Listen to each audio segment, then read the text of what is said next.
بسم اللہ الرحمن الرحیم۔ آپ سب صحافی برادری کا شکریہ یہاں پر تشریف لانے کا۔ جیسا کہ آپ کے علم میں ہے کہ رمضان المبارک کا آخری عشرہ چل رہا ہے اور حکومت پاکستان نے اس رمضان کے موقع کے اوپر خاص انتظامات کیے ہیں اور ان انتظامات کے تحت 7 ارب روپے کی سبسڈی یوٹیلٹی سٹورز کو فراہم کی گئی ہیں، جس میں درجنوں ایسی آئٹمز ہیں جو کہ ڈیلی ہمارے گھروں کے اندر روزمرہ کے استعمال کے اندر شامل ہیں، جس میں چینی بھی ہیں، دالیں بھی ہیں، آٹا بھی ہے، گھی بھی ہے، اشیاء خورد و نوش ہیں۔ اسی طریقے سے پنجاب حکومت نے 5 ارب روپے کی سبسڈی سے پورے پنجاب بھر میں سستا رمضان بازار بھی لگائے ہیں۔ آج جو ہماری فیصل آباد کی مین غلہ منڈی ہے، جہاں پر تمام اجناس کا کاروبار ہوتا ہے اور پورے ملک کے اندر یہاں سے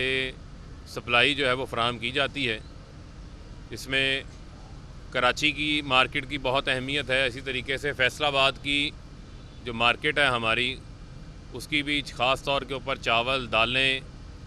سرخ مرچ اور دیگر جو ہماری اجناس ہیں ان کے حوالے سے فیصل آباد کے اندر بھی کافی بڑی تعداد کے اندر جو ہے وہ کاروبار ہوتا ہے، ٹریڈنگ ہوتی ہے۔ اور خاص طور کے اوپر جو ہمارے یہاں پر غلہ منڈی کے تاجران ہیں، ان کو اس بار ہم نے ہر بار ہی بلکہ ان کے ساتھ کوارڈینیشن ہوتی ہے، لیکن اس بار بھی انہوں نے خاص جو ہے وہ تعاون انہوں نے فراہم کیا ہے اور آج ہم نے مارکیٹ کے اندر چیزوں کے ریٹس بھی چیک کیے ہیں اور بہت بڑی تعداد کے اندر جو ہے وہ چیزوں کے ریٹس جو ہیں وہ نیچے آ رہے ہیں۔ آپ کے علم میں ہونا چاہیے کہ سرخ مرچ کا ریٹ جو پہلے بہت تیزی سے اوپر جا رہا تھا، 800 روپے کلو سرخ مرچ بک رہی تھی، وہ اب جو ہے کم ہو کر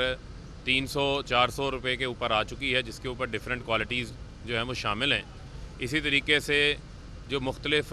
دالیں ہیں، دال چنا کا ریٹ بھی جو ہے وہ میں نے مارکیٹ سے چیک کیا ہے، وہ نیچے آیا ہوا ہے۔ اسی طرح چاول پچھلے سال کی نسبت اس سال جو ہے مارکیٹ میں وافر سپلائی بھی موجود ہے اور چاول کی قیمتیں بھی جو ہیں وہ نیچے آئی ہیں، جس میں ہماری سپر باسمتی ہے، اس کا ریٹ بھی نیچے آیا ہوا ہے۔ اسی طریقے سے جو پیاز ہے، ابھی آج ہم مارکیٹ کمیٹی کا میں نے خاص جو وزٹ ہے وہ اس وجہ سے رکھا ہے کہ ان کا کام ہی جو اجناس کو ریگولیٹ کرنے کے حوالے سے ہے، چاہے وہ سبزی اور فروٹ منڈی ہے، چاہے وہ ہماری غلہ منڈی ہے، اور ریٹ لسٹ بھی مارکیٹ کمیٹی ہی ڈیلی شائع کرتی ہے۔ تو یہ وزیر اعظم عمران خان صاحب کا خاص ان کی ہدایات ہیں، ڈائریکشنز ہیں کہ عوامی نمائندے عوام کو ریلیف پہنچانے کے حوالے سے ان تمام جو ادارے ہیں ان کو فعال بنائیں، ان کی مانیٹرنگ کریں۔ اسی سلسلہ میں بھی آج یہاں پر حاضر ہوا ہوں اور آپ کے علم میں ہونا چاہیے کہ ایک مہنگائی کا شور جو ہے وہ اپوزیشن کی طرف سے بہت زیادہ بے جا پروپیگنڈا بھی کیا جاتا ہے، لیکن کچھ چیزیں جو ہیں وہ میں آپ کے سامنے رکھ دیتا ہوں کہ ٹماٹر کی جو قیمت ہے وہ اس سال جو ہے 28 روپے کلو ہے۔ پچھلے سال رمضان میں وہی جو ہے وہ 33 روپے کلو تھی اور اس سے پچھلے سال رمضان میں 62 روپے کلو تھی۔ اس کا مطلب یہ ہے کہ جو سپلائی کے اوپر حکومت نے کام کیا ہے، اور جب کسی کھانے پینے کی چیز کی سپلائی زیادہ ہو، ڈیمانڈ سے زیادہ ہو، تو اس کی قیمتیں بھی آٹومیٹکلی جو ہیں وہ نیچے آتی ہیں۔ اور اسی طریقے سے جو پیاز ہے وہ 54 روپے کلو آج سے 2 سال پہلے جب ہم نے حکومت میں آئے اس وقت ہمیں 54 روپے میں بک رہا تھا، آج اس کا ریٹ جو ہے وہ 20 روپے سے 26 روپے کلو کے درمیان جو ہے وہ پیاز بک رہا ہے۔ اور یہ بیسک ہماری جو ہیں وہ انگریڈینٹس ہیں جو کہ ہماری روزمرہ کی کھانے پینے کی چیزوں کے اندر استعمال ہوتے ہیں۔ اسی طریقے سے پنجاب نے اپنی جب سبسڈی دی ہے تو اس میں فیئر پرائس شاپس بنائی گئی ہیں، جس میں مارکیٹ میں آلو کا ریٹ جو ہے وہ 47 روپے ہے اور فیئر پرائس شاپ پر 35 روپے ہے، 12 روپے کلو کا فرق ہے۔ پیاز کا مارکیٹ میں ریٹ 26 روپے کلو ہے اور فیئر پرائس شاپ پر 20 روپے کلو ہے، 6 روپے کا فرق ہے۔ ٹماٹر 28 روپے کلو والا 21 روپے فراہم کیا جا رہا ہے فیئر پرائس شاپ پر، اس میں 7 روپے کا فرق ہے۔ اسی طریقے سے جو ہمارا فروٹس کے اندر جو کیلا ہے مارکیٹ میں 180 روپے ہے، فیئر پرائس شاپ پر 135 روپے ہے، 45 روپے کی سبسڈی دی گئی ہے۔ سیب کے اوپر جو ہے پھر 45 روپے کی سبسڈی ہے۔ کھجور جو 225 روپے مارکیٹ میں ریٹ ہے، اور فیئر پرائس شاپس جو حکومت کی جانب سے بنائی گئی ہیں اس میں 170 روپے ریٹ ہے، تو اس میں 55 روپے کلو کا جو ہے وہ فرق ہے۔ اسی طرح دال چنے کی قیمت میں 31 روپے کم ہے فیئر پرائس شاپ کے اوپر۔ بیسن جو اب رمضان میں بہت زیادہ جس کا استعمال ہوتا ہے اس میں 32 روپے کلو کی جو ہے وہ فرق ہے۔ مارکیٹ میں 130 روپے ریٹ ہے، یہاں فیئر پرائس شاپ پر 98 روپے ریٹ ہے۔ تو حکومت کی تمام تر کاوشیں ہیں کہ عوام کو اس کے اوپر ریلیف فراہم کیا جائے۔ چینی آپ کے علم میں ہے، جو سستے رمضان بازار ہیں ان میں وہاں 65 روپے کلو فراہم کی جا رہی ہے، اور یوٹیلٹی سٹورز کے اوپر 68 روپے کلو فراہم کی جا رہی ہے۔ اور جب ہم سبسڈیز کی بات کرتے ہیں یا کم ریٹس والے چیزوں کی بات کرتے ہیں تو حکومت کی کوشش ہوتی ہے اس طبقے کی سپورٹ کرنا، اس طبقے کو سہولت دینا جو کہ کم آمدن والا طبقہ ہے۔ جو تاثر لیا جاتا ہے ہمیشہ سستا بازار کے اندر، ہمیشہ یوٹیلٹی سٹور کے اوپر کم آمدن والا طبقہ جو ہے وہ خریداری کے لیے جاتا ہے، اور ان کی تعداد بھی پاکستان میں زیادہ ہے۔ اس وجہ سے بعض جگہوں کے اوپر آپ کو رش بھی دیکھنے کو نظر آتا ہے، لیکن بے شک رش ہے، لیکن آپ یہ ذہن میں رکھیں کہ وہ جو عام آدمی، جو کم آمدن والا آدمی ہے، اس کو پھر بھی ریلیف مل رہا ہے۔ اگر اس کو 65 روپے کلو چینی مل رہی ہے تو مارکیٹ میں اگر 85 روپے کلو چینی کا ریٹ ہے تو اس کو 20 روپے کا وہاں اس کو ریلیف مل رہا ہے۔ تو یہ کم آمدن والے طبقے کے لیے خاص طور کے اوپر حکومت اس کو ریلیف فراہم کرنے کی کوشش کر رہی ہے۔ اور اسی طریقے سے جو پرائس کنٹرول کمیٹیاں ہیں ان کا عید کے بعد جو ہے وہ ہم نئے سرے سے بھی جائزہ بھی لیں گے، اور ان کو مزید ہم فعال بنانا چاہتے ہیں، مزید متحرک بنانا چاہتے ہیں، اور ہولڈرز کے خلاف بھی بڑی تعداد کے اندر جو ہے وہ کارروائی کی گئی ہے۔ اور اس میں جو ہے ہماری جو تاجر برادری ہے ان کی طرف سے، ہمارے جو غلہ منڈی کے کام کرنے والے لوگ ہیں ان کی طرف سے بھی ہمیں اس بار جو ہے وہ کافی اس میں تعاون حاصل رہا ہے۔ اور پچھلے دنوں میں دیکھ رہا تھا کہ پرچی چیئرمین کو بڑی پیٹ میں مڑوڑ اٹھ رہے تھے، بڑی درد ہو رہی تھی، تو میں ان سے یہ سوال پوچھنا چاہتا ہوں کہ کراچی میں بلاول یہ بتائیں کہ آپ نے کتنی مارکیٹس کا خود دورہ کیا، کتنے اجلاس؟ سندھ حکومت کی بھی تو ذمہ داری ہے نا، 18ویں ترمیم کے بعد پرائس کنٹرول کرنا صوبائی حکومتوں کی ذمہ داری ہے، یہ ان کا مینڈیٹ ہے۔ کتنے اجلاس کی صدارت آپ نے کی؟ کتنا آپ کا وزیر اعلیٰ نکل کے مارکیٹوں کو وزٹ کرتا رہا؟ کہیں نظر نہیں آیا۔ اور آپ گھر سے صبح ٹھنڈی ہوا سے اٹھتے ہیں، اٹھ کر آ کر وفاقی حکومت پر تنقید شروع کر دیتے ہیں۔ آج پنجاب میں آٹے کے 20 کلو تھیلے کا ریٹ 800 سے 860 روپے کے درمیان ہے۔ آج کراچی میں جا کر دیکھیں تو 1200 روپے کلو کا 20 کلو کا تھیلا مل رہا ہے۔ اسی طریقے سے آپ نے پورے سندھ کی عوام کو مافیا کے رحم و کرم کے اوپر جو ہے وہ چھوڑا ہوا ہے، اور وہاں پر ایک اسٹیٹسٹکس آئے، اخبار نے خبر چلائی ہے کہ صوبہ سندھ میں باقی صوبوں کے نسبت اشیاء خرد و نوش کے جو ریٹس ہیں وہ زیادہ ہیں۔ تو لہٰذا بجائے آپ ان ایشوز کے اوپر سیاست کرنے کے، آپ سندھ کی عوام کو ریلیف دیں۔ اور وہاں غربت کا عالم یہ ہے کہ احساس پروگرام کا جب وزیر اعظم صاحب نے پچھلے سال جب ہم نے کووڈ کے دوران 12,000 روپے کیش تقسیم کیا تو سب سے زیادہ سندھ کے اندر پیسے دیے گئے، اتنی زیادہ وہاں پر غربت ہے۔ تو لہٰذا آپ سندھ کے لوگوں کی غربت ختم کرنے کے اوپر جو ہے وہ توجہ دیں، وہاں آپ کا توجہ نہیں ہے۔ کراچی میں آپ نے ٹینکر مافیا کے ذمے کراچی کے لوگوں کو چھوڑا ہوا ہے، وہاں آپ کی کوئی توجہ نہیں ہے۔ ان تمام تر چیزوں کے اوپر میں سمجھتا ہوں کہ آپ کو بھی کام کرنے کی ضرورت ہے۔ اور آپ یہ دیکھیں کہ کس طریقے سے رات کے اندھیرے میں شہباز شریف نے ملک سے فرار ہونے کی جو ہے وہ کوشش کی، اور کتنی بےتابی ہے، کتنی جلدی ہے ان کو ملک سے باہر جانے کی۔ اور آپ ان کا طریقہ واردات دیکھ لیں کہ جب یہ اقتدار میں ہوتے ہیں تو یہ ملک کے اندر ہوتے ہیں، اور جیسے ہی اقتدار سے باہر ہوتے ہیں ان کو لندن کی یاترا یاد آ جاتی ہے، ان کو لندن کے ڈاکٹر یاد آ جاتے ہیں۔ یہاں پر جو 22 کروڑ عوام ہیں ان کے لیے تو ہسپتال پاکستان میں ہی ہے نا۔ آپ 3 بار وزیر اعظم رہ چکے ہیں، 3 بار آپ نے اقتدار کے مزے یہاں پر لیے ہیں، اس وقت تو آپ کو کوئی ایسا ہسپتال نہیں بنا سکے جہاں پر آپ کا علاج ہو سکے۔ تو اب آپ جو ہے اربوں روپے کے آپ کے اوپر ٹیٹیوں کے کیس ہیں۔ وہی شہباز شریف نے 50 روپے کے سٹامپ پیپر کے اوپر 4 ہفتوں کا کہا تھا نواز شریف علاج کرا کے پاکستان واپس آ جائیں گے۔ نواز شریف تو پاکستان نہیں آئے لیکن ڈاکٹر عدنان پاکستان آ گیا ہے، وہ تھک گیا علاج کر کر کے، وہ پاکستان آ گیا، ایک ٹیکہ بھی نواز شریف کو نہیں لگا وہاں پر، کیونکہ عدالت سے سزا ہوئی تھی، سزا سے بچنا تھا، یہاں ڈرامہ رچایا، ڈرامہ رچا کے ملک سے باہر بھاگ گئے، اور ابھی شہباز شریف بھی اسی تیاری کے اندر ہیں کہ ان سے یہ سوال نہ پوچھا جائے کہ ان کے اکاؤنٹ کے اندر پیسے کہاں سے آئے ہیں۔ ایسا نہیں ہو سکتا کہ جو کمزور ہے، جو عام چور ہے، وہ جیلوں کے اندر گلتا سڑتا رہے، اس کو نظام اس کے لیے وہی قانون ہو، جو طاقتور ہو وہ چکمہ دے کر جو ہے ملک سے باہر چلا جائے اور وہاں بیٹھ کر پھر اداروں کے خلاف بھی ہرزہ سرائی کرے۔ اس کا راستہ جو ہے وہ حکومت روکنا بھی جانتی ہے، اور آپ دیکھیں کہ بغیر پروسیس پورا کیے، بغیر پینٹ کوٹ ٹائی پہن کر پہنچ گئے قطر کی فلائٹ کے لیے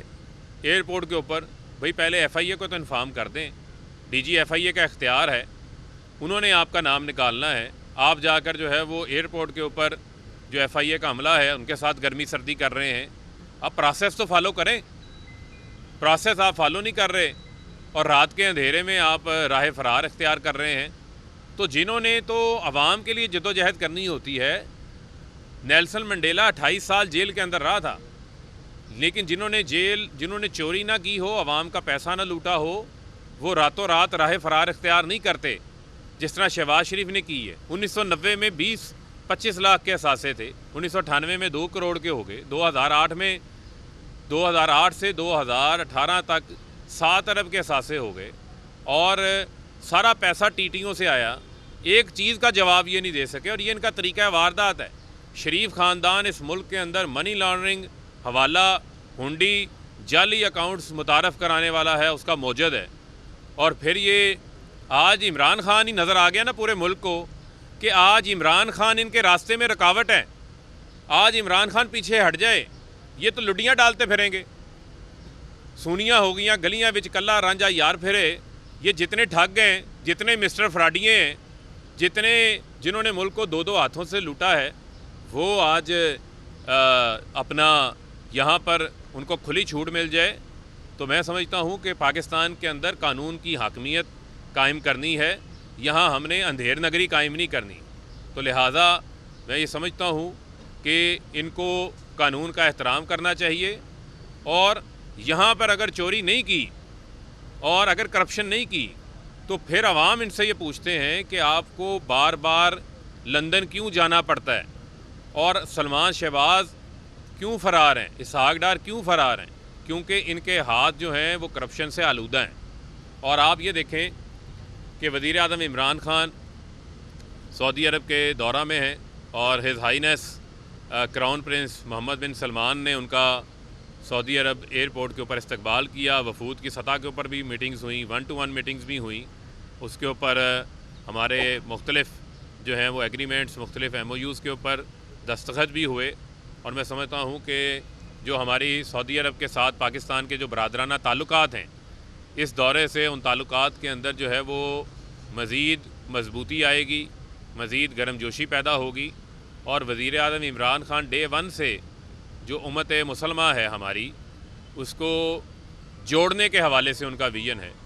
ان کا کردار پاکستان کا وہ رکھنا چاہتے ہیں کہ وہ پوری مسلم ممالک کو تقسیم کرنے والوں میں شامل نہ ہو بلکہ جوڑنے والوں کو شامل ہو۔ تو خوشائند بات ہے کہ سعودی عرب ایران کے درمیان بھی جو ہے وہ ایک سلسلہ شروع ہونے جا رہا ہے، تو میں سمجھتا ہوں کہ یہ بھی امت مسلمہ کے ممالک کے اتحاد کی طرف جو ہے وہ ایک اہم پیش رفت ثابت ہوگی۔ دوسرا، جو اسلامو فوبیا کے حوالے سے وزیر اعظم صاحب نے ریاستی طور کے اوپر بیڑا اٹھایا ہے، حالیہ دنوں میں انہوں نے اسلامی ممالک کے جو سفراء ہیں، سفیر ہیں، ان کے ساتھ بھی خطاب کیا تھا، اور یقیناً جو ہے اس موقع کے اوپر بھی اس معاملے کو انہوں نے ہائی لائٹ کیا، اس سے بھی ہم پیچھے نہیں ہٹیں گے۔ تو میں سمجھتا ہوں یہ تو ہمارے ایمان کا حصہ ہے، اور ہم نے ایک آواز بن کے پورے مسلم ورلڈ نے جو توہین رسالت ہے اس کے اوپر ویسٹ کو، مغرب کو ہم نے قائل کرنا ہے کہ اس کے اوپر ہم فریڈم آف سپیچ کے نام کے اوپر، آزادی رائے کے نام کے اوپر جو ہے ہمیں اس قسم کی آزادی برداشت نہیں ہے جس سے 1.5 ارب سے زائد مسلمانوں کے جذبات مجروح ہوتے ہوں۔ تو لہٰذا میں سمجھتا ہوں کہ پاکستان میں بسنے والے ہر عاشق رسول کی جو نمائندگی ہے وہ ان کا وزیر اعظم، ریاست کا وزیر اعظم بھرپور طریقے سے جو ہے وہ کر رہا ہے، اور انشاءاللہ اسی طرح نمائندگی کرے گا جس طرح آپ کے جو جذبات ہیں۔ جی یہ بتائیے گا کہ شہباز شریف صاحب کی بات باہر جانے کی انہوں نے اپیل کی ہے، تو دوپہر میں انہوں نے سیٹ بک کرا لی اور بعد میں وہ عدالت لے گی، کیا کہیں گے عدالتیں تو انہیں ریلیف دے رہی ہیں؟ دیکھیں یہ جو ویل کا چکر ہے یہی تو سمجھ سے بالا تر ہے، یہی تو عوام جاننا چاہ رہی ہے کہ سیٹ پہلے بک ہوتی ہے، فیصلہ بعد میں آتا ہے۔ تو اس کے اوپر تو میں سمجھتا ہوں کہ جو بھی متعلقہ اس ملک کے ادارے ہیں ان کو بھی دیکھنا پڑے گا۔ اور پھر میں آپ کو کہوں گا کہ آج جو جیل کے اندر کوئی سائیکل چور ہے، جو کسی نے اپنے حالات سے تنگ آ کے کوئی چوری کر لی، آج وہ بھی یہ سوچتا ہوگا کہ شہباز شریف کے لیے کیوں اس ملک کے اندر الگ قانون ہے اور میرے لیے کیوں الگ قانون ہے۔ تو لہٰذا حکومت تو قانون کی حاکمیت کے لیے ہر قدم اٹھائے گی اور آخری حد تک جائے گی۔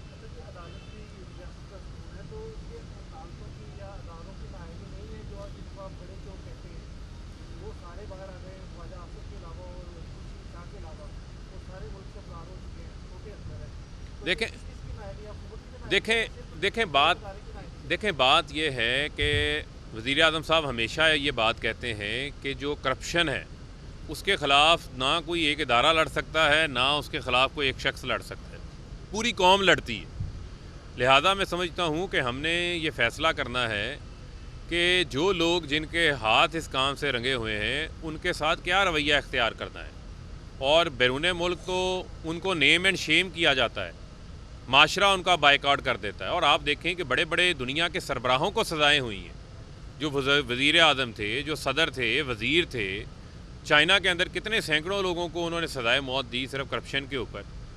تو میں یہ سمجھتا ہوں کہ ہمارے سامنے دنیا کے تمام تر ماڈلز موجود ہیں، اور اس کے علاوہ جو سب سے بڑا ماڈل تو ہمارے سامنے ریاست مدینہ کا ہے، اس سے بڑا ماڈل تو کوئی نہیں ہے۔ تو میں سمجھتا ہوں کہ ہم سب کو، جتنے بھی ادارے ہیں، ان تمام اداروں کو اسی ریاست مدینہ کو جو ہے اس نظام، انصاف کے نظام کو فالو کرنے کی ضرورت ہے۔ اسی سے جو ہے وہ ہمارا ملک بھی بچے گا، اسی سے جو ہے میں سمجھتا ہوں کہ ہمارے ملک کے اندر انصاف کا بول بالا ہو۔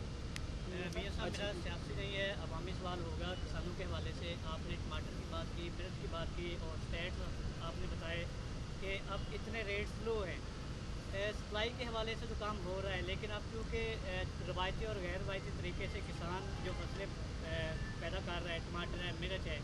وہ تو اب اس کے کھیت کے اندر ہی تباہ ہو رہی ہے، ان کو کچھ نہیں مل رہا۔ اس حوالے سے اس میں نعیم صاحب آپ کے علم میں ہونا چاہیے کہ پچھلے 30 سال کے اوپر ہمارا جو ایگریکلچر سیکٹر ہے وہ ماضی کی حکومتوں کی طرف سے بہت زیادہ اگنور کیا گیا۔ ہم نے اپنی سیڈ ریسرچ کے اوپر پیسہ خرچ نہیں کیا، ہم نے کسانوں کو ماڈرن ٹیکنالوجی کے حوالے سے اویئرنیس نہیں دی، اس پہ پیسہ خرچ نہیں کیا۔ اب ان تمام چیزوں کے اوپر قومی سطح کے اوپر وزیر اعظم عمران خان نے ایگریکلچر کے لیے کمیٹی قائم کی ہے، اور انہوں نے اپنا پلان بھی لے کر آئے ہیں، اس کے اوپر کام بھی شروع کر دیا ہے۔ صرف میں آپ کو یہ بتانا چاہتا ہوں کہ اس سال صرف جو گندم کا کاشتکار ہے اس کو 500 ارب روپیہ زیادہ ملنے جا رہا ہے، اور اوور آل ہماری حکومت میں 1100 ارب روپیہ زیادہ کسان کو ملا ہے۔ آج وہ آلو کی فصل جو ہمیشہ کسان آلو آپ دیکھتے تھے سڑکوں پہ پھینک کے احتجاج کرتے تھے، آج ان کو اپنے آلو کی فصل کی قیمت ٹھیک ملی ہے۔ آج کسان کو مکئی کی فصل کی قیمت ٹھیک ملی ہے۔ آج جو گنے کا ریٹ کسان کو 120 روپے من شوگر ملیں بلیک میل کر کے پورا سال پیمنٹس نہیں دیتی تھیں، آج ان کو 300 سے 350 روپے من گنے کا ریٹ ملا ہے، اور وہ بھی کیش پیمنٹس ملی ہیں، کوئی بلیک میلنگ ان کے ساتھ نہیں ہوئی۔ اسی طریقے سے حکومت کسان کارڈ لے کر آئی ہے، جس کے ذریعے اب ڈائریکٹ سبسڈی کسان کے اپنے اکاؤنٹ کے اندر جائے گی۔ اور میں سمجھتا ہوں کہ اسی جو ٹریکٹرز کے حوالے سے اس کو کامیاب جوان پروگرام میں لے آئے ہیں کہ کہاں ٹریکٹر اس کو اپنی زمین گروی رکھ کے ملتا تھا اور بڑے انٹرسٹ ریٹ کے اوپر ملتا تھا، اب وہی کامیاب جوان کا جو سنگل ڈیجٹ انٹرسٹ ریٹ ہے اس کے اوپر ملے گا۔ اگر زمین اس کے اپنے نام نہیں بھی ہے، وہ ٹھیکے کی زمین لے کر چلا رہا ہے، وہ بھی اپنا ٹریکٹر حاصل کر سکے گا۔ اسی طریقے سے ہم اور دیگر جو زرعی زمین ہے، زرعی آلات ہیں، ان کو بھی اس کامیاب جوان پروگرام کا حصہ بنانے جا رہے ہیں۔ تو کسان کو ہر قسم کا تعاون فراہم کرنے کے لیے حکومت جو ہے وہ پرعزم ہے، اور اس حوالے سے جس طرح آپ نے بات کی کہ فصل ضائع ہو جاتی ہے. میں پھر بلاول کو کہوں گا کہ بدین میں ٹھٹھا میں دیکھیں جا کر کس طرح ٹماٹر کی فصل جو ہے اس سال ہمارے کسان کی وہاں پر ضائع کی گئی, اس کا اتصال کیا گیا. اور ہم نے اس چیز پہ بھی کام کر رہے ہیں کہ فارم ٹو مارکیٹ جو چیز آتی ہے اس میں جو مڈل مین کا کردار ہے اس کو منیمائز کریں تاکہ کسان کا اتصال نہ ہو اور کسان کو اس کی فصل کی جو ہے وہ قیمت ملے اور مڈل مین کی وجہ سے قیمتوں میں اتنا اضافہ نہ ہو جس کا نقصان ڈائریکٹ کنزیومر کو ہوتا ہے. تو میں سمجھتا ہوں کہ جو نظام پہلے بنے ہوئے تھے ان نظام کو تبدیل کرنے کے لیے جو چیلنج وزیر اعظم عمران خان نے اٹھایا ہے اور اس کو انشاءاللہ ہم پورا کریں. اچھا فرق بھائی, یہ جتنے لوگ کیمرے کے پیچھے کھڑے ہیں یہاں بیٹھے ہوئے ان سب کا ایک مشترکہ سوال ہے, وہ ہے صحافی کالونی کے حوالے سے کوئی اپڈیٹ اگر ہو رہی ہے دیکھیں اس میں فرما دیں, اور سیکنڈ یہ فرما دیں کہ پپیوں اور جفیوں پر آفیشلی پابندی ہے یا صرف فردوس عاشق ابان کی فلاسفی؟ دیکھیں بات یہ ہے کہ وہ ایک ان کا اپنا ایک جھٹکا انداز ہے بات کرنے کا. وہ بات بیسیکلی جو ہو رہی تھی وہ یہ ہو رہی تھی, بلکہ آپ کے آج کیمروں کی بدولت اور مائکوں کی بدولت آپ کی موجودگی سے پوری قوم کو پھر میسیج دیتے ہیں کہ کووڈ یقیناً ایک جان لیوا وبا ہے, خطرناک وبا ہے. ہمارا ملک اس کے اثرات کا متحمل نہیں ہو سکتا, ہمارے ہیلتھ کے نظام پر بوجھ آتا ہے. ہمیں لاک ڈاؤن کی طرف اگر جانا پڑے تو آپ یہ دیکھیں کہ ہمارا کاروبار بند ہوتا ہے جس سے سب سے زیادہ ہمارا دہاڑی دار طبقہ متاثر ہوتا ہے. تو لہٰذا ایس او پیز کے اوپر عمل درآمد کرنا بہت ضروری ہے. اس میں جو آپ کے لیے اہم چیز ہے کہ جو ماسک کا استعمال ہے وہ لازمی کریں اور سوشل ڈسٹینسنگ رکھیں. ظاہری بات ہے عید کے موقع کے اوپر ہم گرم جوشی سے اپنے عزیز و قارب کو, دوست احباب کو ملتے ہیں, تو لہٰذا اس بار جو ہے وہ سوشل ڈسٹینسنگ کا اختیار کریں تاکہ کووڈ کو نیچے لے کر آ سکیں. جہاں تک رہ گئی بات ہمارے صحافی برادری کی, آج بھی ہم نے Lahore press club, Karachi press club اور اسلام آباد پریس کلب کے ساتھ میٹنگ کی ہے, اور اسی طریقے سے فیصل آباد پریس کلب اور فیصل آباد کے صحافیوں کے ساتھ ہماری پرانی انگیجمنٹ ہے. آپ کے لیے ایف ڈی اے کے اندر جگہ, سٹی کے اندر جگہ مختص کی ہے, اسی کو آگے ہم نوٹیفائی کرا کر اس پہ انشاءاللہ اپنی کمٹمنٹ جو ہے وہ آپ کے ساتھ پوری کریں گے. اسی طریقے سے پورے ملک کے اندر کیونکہ وزیر اعظم عمران خان نے نیا پاکستان ہاؤسنگ کی بنیاد رکھی ہے, اسی میں ہم چاہتے ہیں کہ جو ہماری صحافی برادری ہے وہ صحافی نوجوان یا وہ ہمارے صحافی حضرات جن کو پہلے کسی حکومتی اسکیم کے ذریعے پلاٹ نہیں ملا, ان کو ہم ترجیحاتی بنیادوں کے اندر جو ہے اس کے اندر اکاموڈیٹ کریں. تو ہمیں اپنی صحافی برادری کا بھرپور احساس ہے اور ان کو ہم شامل کریں گے اور ہیلتھ کارڈ کے اندر بھی آپ کو شامل کریں گے.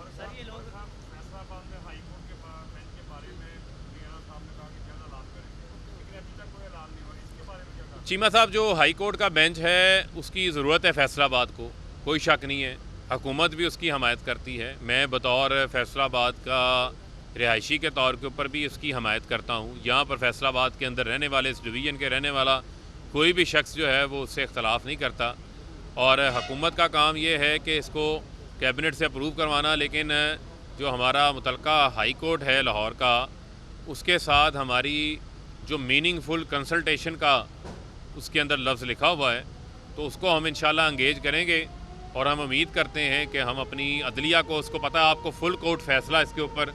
آیا ہوا ہے, تو ہم دوبارہ ان کے ساتھ رجوع کریں گے. اور ہم امید کرتے ہیں کہ وہ ہماری اس مطالبے کو, اس ڈیمانڈ کو اور ہماری ضرورت کو جو ہے وہ سمجھیں گے, اور اس میں ہم اپنی تمام جو بار ایسوسیشنز ہیں ان کو بھی شامل کر کے اس جدوجہد کو آگے بڑھائیں گے, اور تاکہ ہمارا یہ درینہ مطالبہ جو ہے وہ پورا ہو سکے. بہت شکریہ.